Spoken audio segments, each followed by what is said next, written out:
Good morning.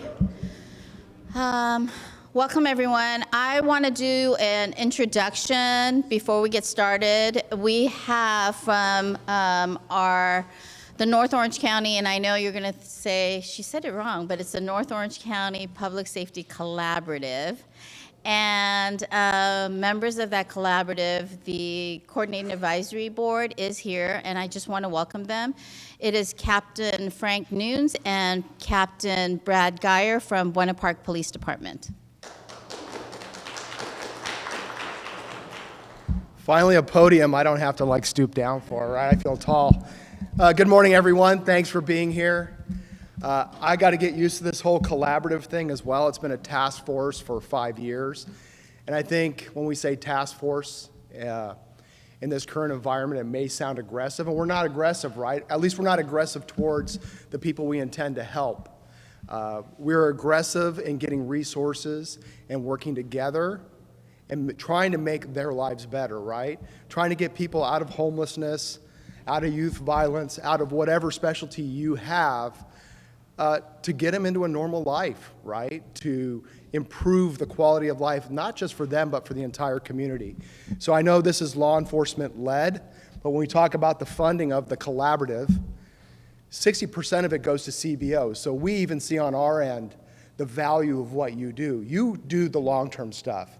Yeah, we put out fires, we have certain things, we can get people together, but the day in and day out services and interactions that change these folks' lives come from the people in this room. So I want to say thank you for being such a great partner for the last 5 years, and we all look forward to what we can do in the next 5. So with that, get talking, get cracking, drink coffee, eat bagels, whatever. Thank you very much.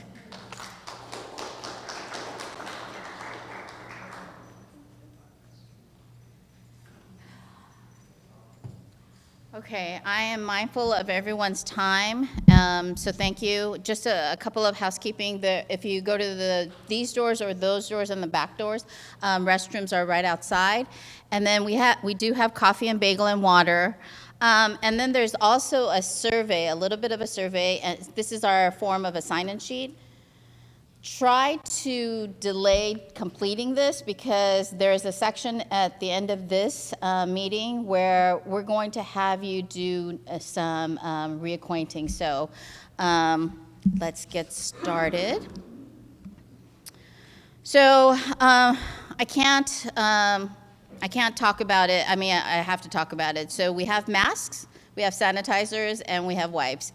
We had COVID and we still have COVID. So in the midst of some tremendous pain and suffering and death, I was talking to a newcomer this morning, and in the midst of all that, there was a lot of creativity. And you all showed a lot of that creativity. Just the Boys and Girls Club, and I point over here because a whole section's here, and then there's one person who decided he didn't want to be in that group. Boys and Girls Club became really the school, the brick and mortar school, when the schools were completely shut down. So thank you for all of your work and keeping the community going in the midst of all this. So one of the reasons why we wanted to do this in person is to see ourselves. A couple of people came. I haven't seen you in 2 years and 18 months and, whatever, other than the screen. So it's good seeing all of you, and I hope to see you more often. We're hoping that we could continue some of this in person. So Captain Nunes and Captain Geyer came in on behalf of the Coordinating Advisory Board. I also want to make known that Senator Josh Newman, though he's not here, he will be, not today, but at a later date at this meeting, he will be attending.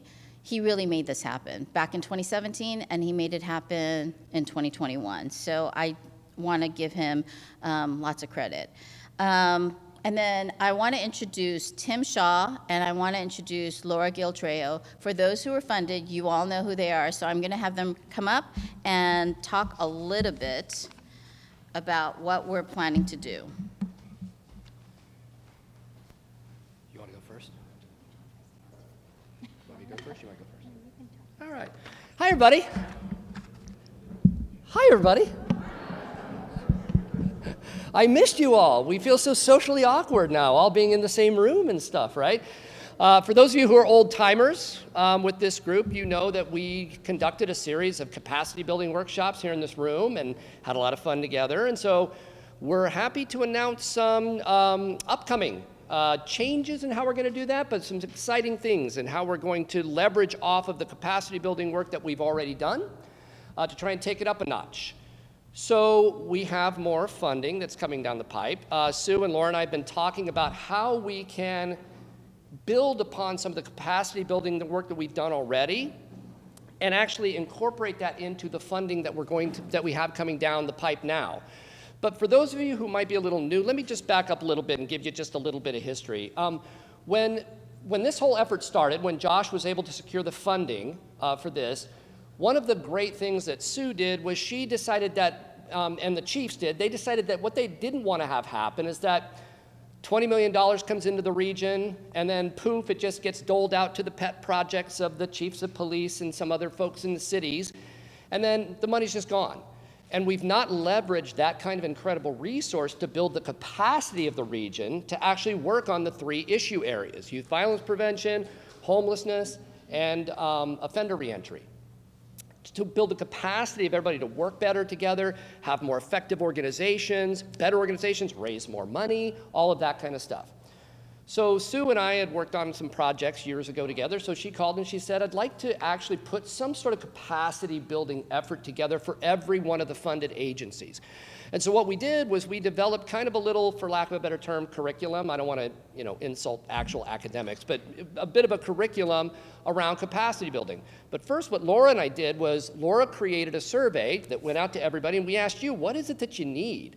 Like, where do you find that your organizations struggle or you have challenges? And then we built capacity building workshops around all those areas. I believe we did 7 of them. And in most cases, I conducted those here, but we also brought in some guests, some people that perhaps you individually wouldn't have access to. People like Ryan Rikas, who's a branding and marketing expert. We came in and did a branding and marketing workshop for us. So we did this series of workshops.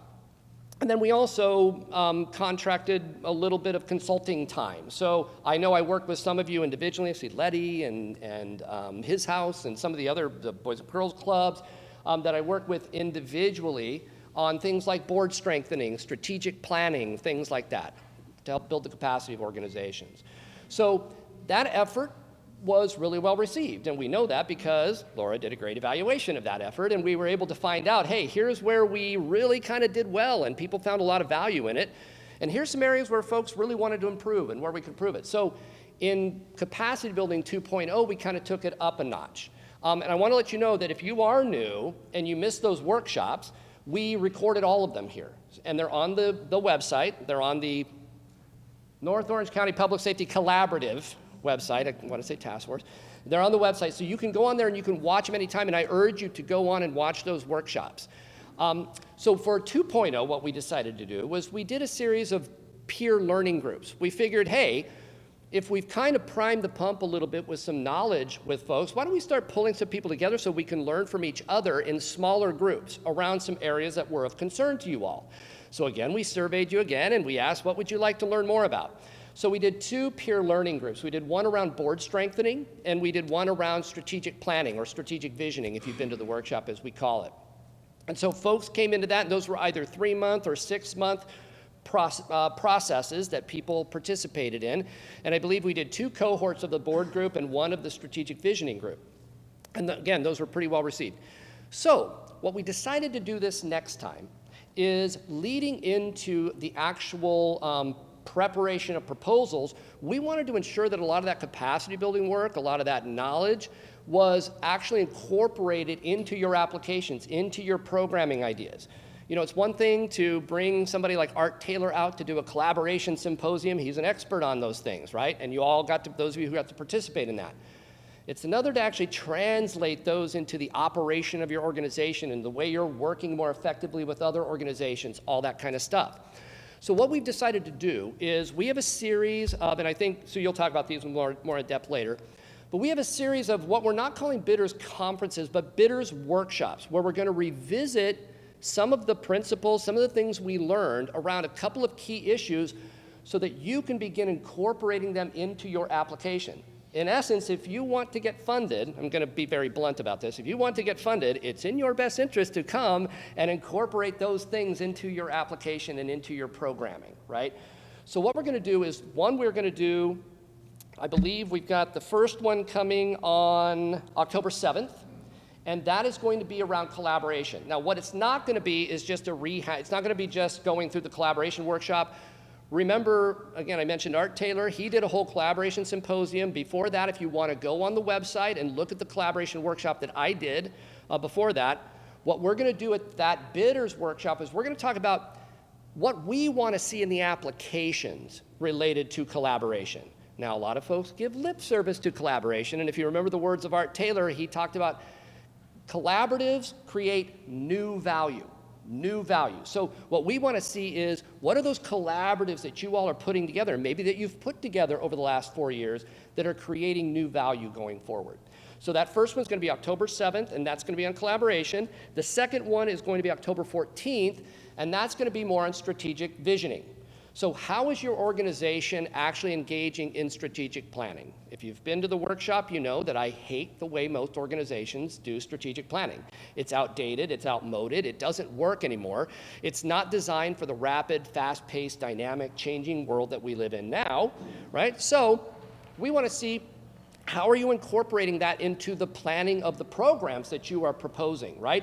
Is there some overarching vision, some leadership vision, some story of the future that you're trying to make come true, and how does this relate to it?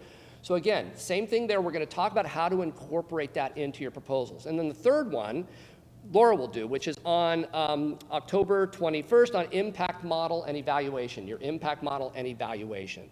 And then on the 28th, there will be a total orientation bidders conference. So the last thing I'll say is we're also going to re-up the board strengthening peer learning groups. So I would say right now, if that's something you're interested in, you might want to talk to some of the people who participated in some of those. It's a great way to get your board on board. That pun really wasn't intended because of a horrible pun. But your board on board with the direction that you want to go as the leader of your organization, right? Make sure your board and staff are in lockstep with how you want to move forward as an organization on these things. So we're going to be re-upping those. We'll announce those at the 28th meeting so that folks can start signing up for those. And then the last one that we're going to do is we're going to take that board thing up a notch. When we did kind of the evaluation of and the debrief on the 2 cohorts of the board peer learning group, one of the things that we heard from them was they wanted their board members to actually participate in some of this stuff, right? I mean, and so we're going to do that. We're going to actually prepare a survey, so we're going to need your help. We want to survey your board members too and ask them sort of what they're seeing and what they would like to know or what they would like to build and be part of. And then we're going to do a really kind of an Uber board peer learning group that would include CEOs, executive directors, and their board chairs. So we're going to kind of try and take this up a notch, right? And then we will also have as-needed consulting hours that I can provide. That's stuff that you can always talk to Sue about. If there's something in particular that you'd like some of my time to work on, Sue approves all of those. So that's what we have planned. I'm really excited about it. I'm so happy to be back in the same room with you all, really. It's been a long time, and I feel a little emotional being back here because it's been almost 2 years. And I know for me, it means a lot just to be back here with you all. So I'm looking forward to all that stuff. I'm going to turn over to Laura. She's got some stuff she's going to talk to you about, and I look forward to talking with you all and working with you on this.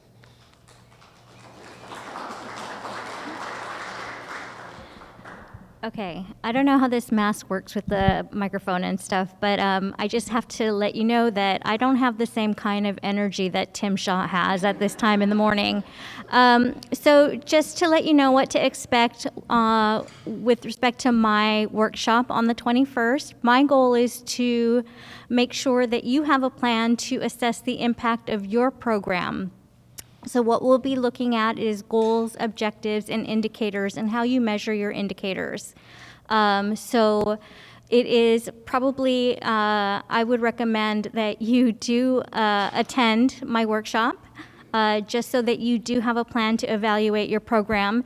One of the things that I learned from progress reports, so if you're new to the collaborative, one of the things that we do quarterly is we submit progress reports, and one of the questions on the progress reports that we ask is whether or not you measure any part of your program model.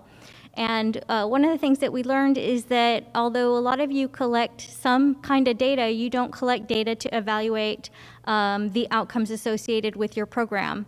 And so that is one thing that we really want to try to build into your programs to help program development, as well as to help you with, future proposal development. It's good to build these into your models now. So I really look forward to having you all there and meeting new members, as well as talking to people that I haven't seen in person for a very long time. So thanks so much. I think that's all I have to say today.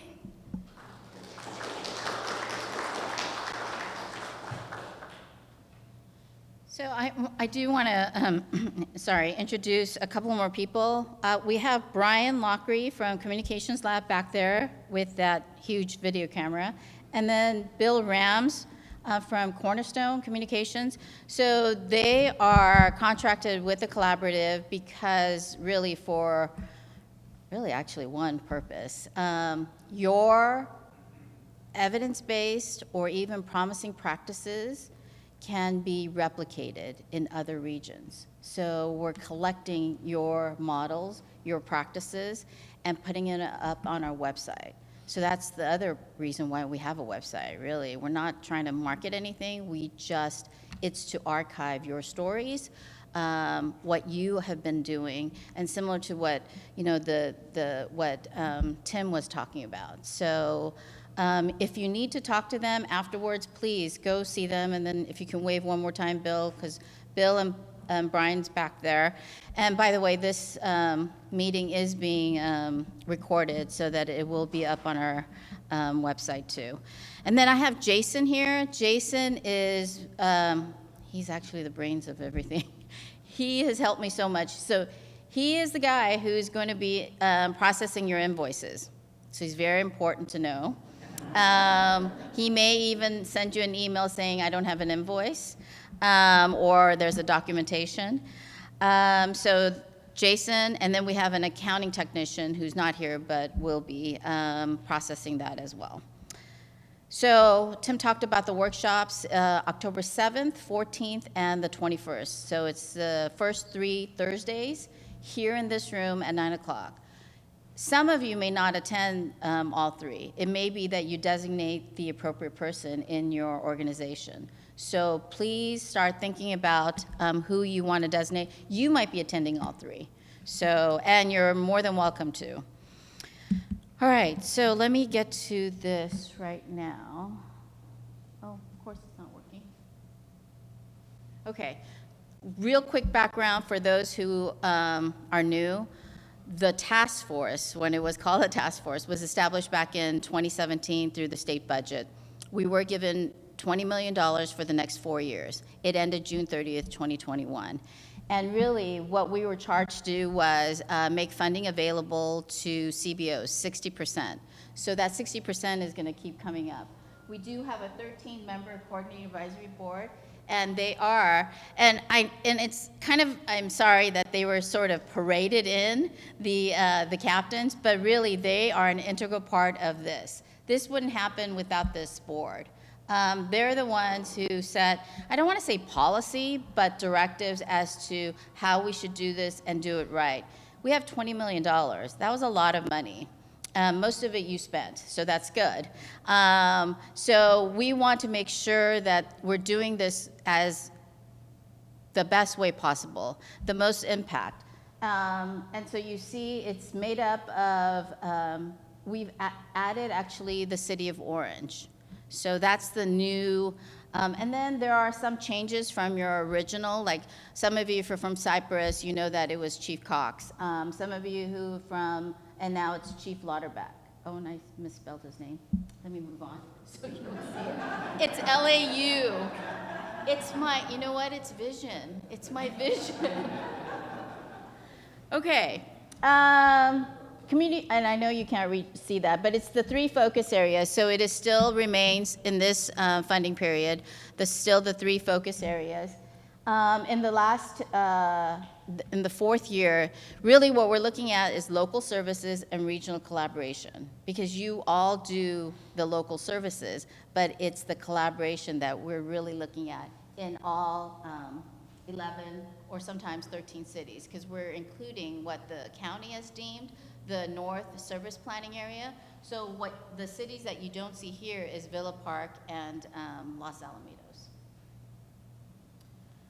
So this is the Budget Act of 2021. This was a good one. September 10th, which is not too far along, they just completed it. So this is what we know about the allocation of the 7.8 million. It is still to be used for violence prevention intervention, and it is in the focus areas. So I consider this year 5. And in year 5, what we've done is, you notice that we've changed our logo and slightly changed our name to Collaborative. Description of the fund is that through BSCC, we are receiving $7.8 million. This is only for 1 year. And we are to distribute 60% to CBOs, and we report again annually at the end of the year, an annual report.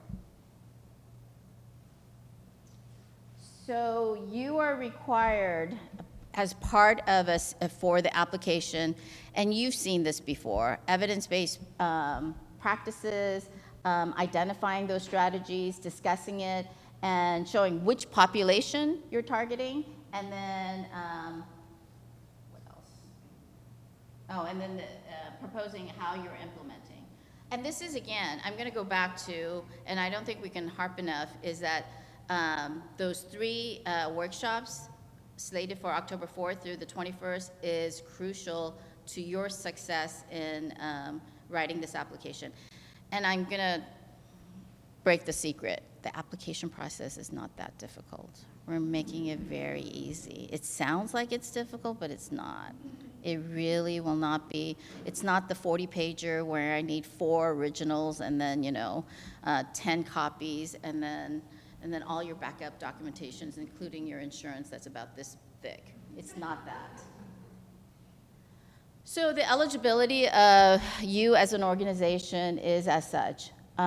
You have to be located in the state of California. You could be located in California as long as you provide services in any of the cities that's listed. You'd have to be duly organized in existence and good standing as of March of 2020.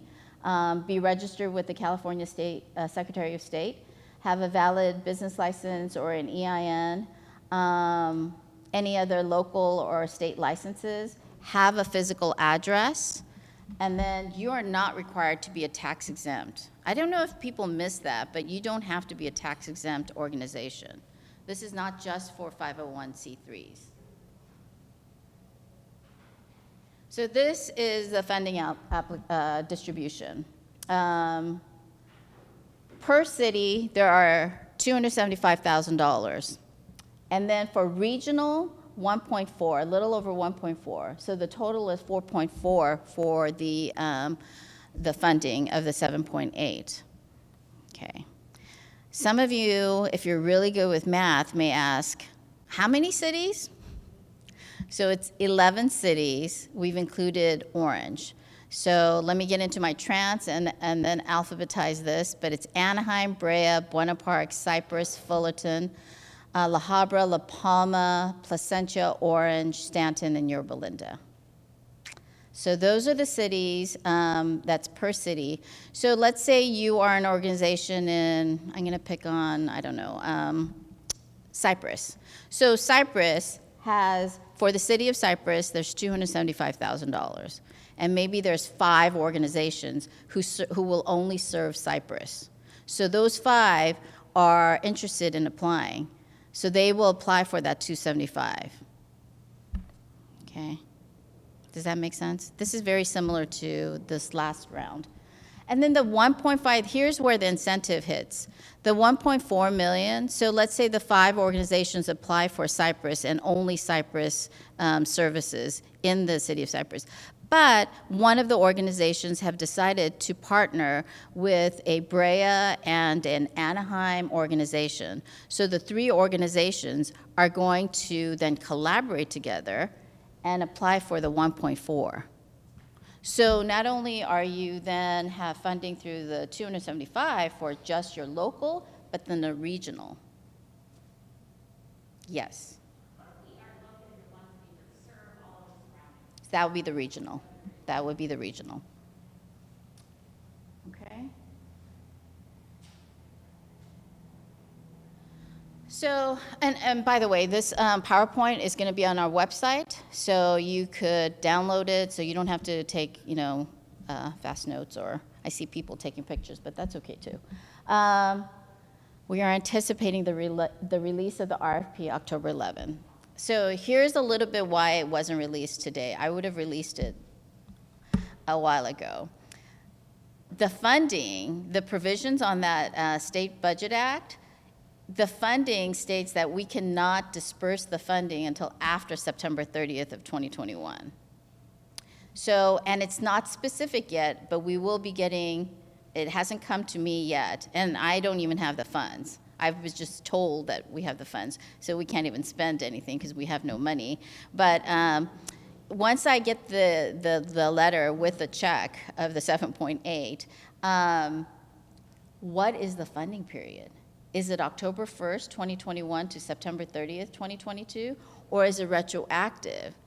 So we're still talking to BSCC, and BSCC is like, look, we just found out that we're going to give you money. We don't know yet, so hold on. So I said, okay, I'm here. And I gave away my social security number just so that they could reach me. So I'm hoping by October 11th that I do have the specifics so that the RFP makes it's very clear. Bidders Conference still on the 28th, so it's the week after the last workshop. And then the proposals will be due November 9th. But again, you almost don't even need all that time. Once it's released, it should go very quickly and almost easily. And this is something that I want to talk about. We are looking at in the 3 focus areas, a rating committee of 3-body panel. So 1 for the youth violence, 1 for homeless outreach, and 1 for reentry. So they will be, it's an independent, it's not from the board, the coordinating advisory board. They will be independently reviewing your applications. Okay. And then once the recommendations of those rating review committee members sent to the collaborative coordinating advisory board, then by December 2nd, they will be reviewing those recommendations. And we're hoping by December 13th, or even earlier, I'm hoping earlier, that you will be notified of your funding status. And then this is why I have a TBD on the current funding, because I don't know yet as of today. And as soon as I find out, then we will have a orientation. And really the orientation is going to be probably like half hour, and then the other half hour just one-on-one questions about, okay, what are the requirements, what are the evaluation, what are the reporting requirements, and so forth. All the little nitty-gritty, and then the financing and the invoicing. Any questions about this slide? Okay. So the submission of the application is at info@nocpublicsafety.com. That email hasn't really changed. It just looks funnier because it's easier to read, info@nocpublicsafety.com. And then we have our website. The website is still, the name is still the same, but it's a whole different look. And you'll see that. And then, let's see.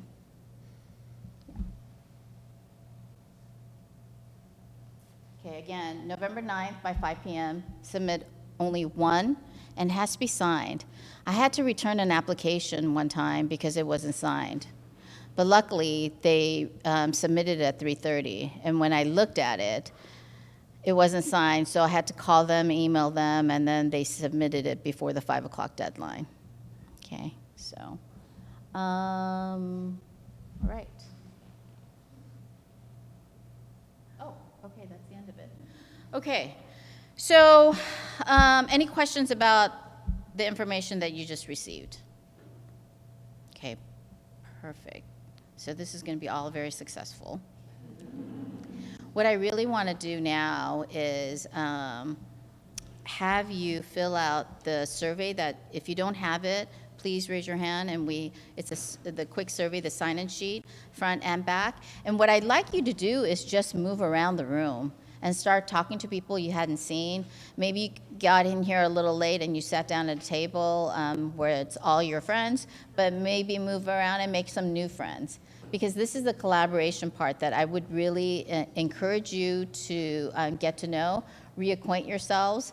And then before you leave, please turn in that slip over here, because that's the sign-in. And then we also will have an idea, gauge where the allocations will be hit. Because there is the possibility, and I'm going to just pick a city. I'm just making this up. Let's say Anaheim. There's no one in Anaheim who's going to be applying for the money. Then there sits $275,000. So then I will be reallocating it to the other 10 cities. So divide that by, and then we'll put it in. Okay. Yes, there is that too, yes. And that's why we kind of want to see what your thoughts are right now on this slip, or that survey that we put out. And if you have anything that you want to change, just email me. You all have my email, and some of you, I think, have my cell phone too. So call me and email me, and ask away. And like I said, I hope to have more in-person meetings as we move along. So before I let you start mingling, and maybe some of you have to go, I didn't want to say this, but I think it would be not to. So Mark Hansen was the chief of staff for Senator Newman. And he passed away last month. Sorry, I didn't think he was going to hit suddenly of a heart attack. So he actually was instrumental. Though Senator Newman takes credit, of course it's his staff, and you all know that. You know how that works. So we have weekly meetings on this funding, not just the last one, but this current one. And so some of the details, why it's been delayed, is not just because of the state's, the trailer bills that were cleaning up the current state budget, but also some of the work that Mark left behind. So I want to give Mark Hansen lots of credit on this. And he had so many ideas, and he's touched so many people. And I know that some of you know him because he's come visit your organizations. So Mark is one we lost. And then, sorry.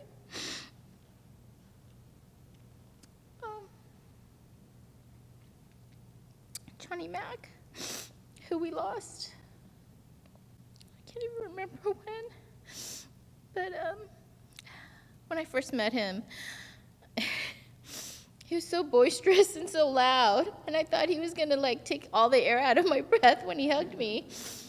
But he was such, if you want to personify passion, there it is, and just, he took community to heart, and this was his community, and he really took it to heart. And I think about him every once in a while, and I sometimes expect him to just come in with his bag, his black bag, and he just comes in, and then he just sits himself, and he's so loud again. And what a loss that we have in the region with his passing. So I'm so sorry that I lost it. But please network and get together, because it is really the collaboration piece of it that we are looking for, because really that is the next phase of the $7.8 million. And I know some of you are going to ask me about, is there going to be renewed funding? we have a champion voice now. And I don't know if some of you know that Senator Newman was elected, and then he was recalled. Not Newsom, but Newman. Senator Newman had a recall election, and he actually lost out. He was displaced for a little bit, and in that displacement period, he was working extra hard to see if he could get his former colleagues to be a champion, but he got reelected, and this is the result of it. So I know that there will be funding. He's figured out a couple of things. So he's already working on the next budget, which is the State Budget Act of 2022, and that he wants it to be renewed so that we're not in suspense. But that really just means that we have to be better. And I'm not saying that you're not good, but we have to be better because that's $20 million, and then that's 7.8, 27.8, almost 30 million, and who knows what the next 3 or 4 years will be. That's a lot of money, and this is why we want to replicate it, we want to capture it, we want, and not just in evaluations, but in for other regions to model and replicate. So thank you.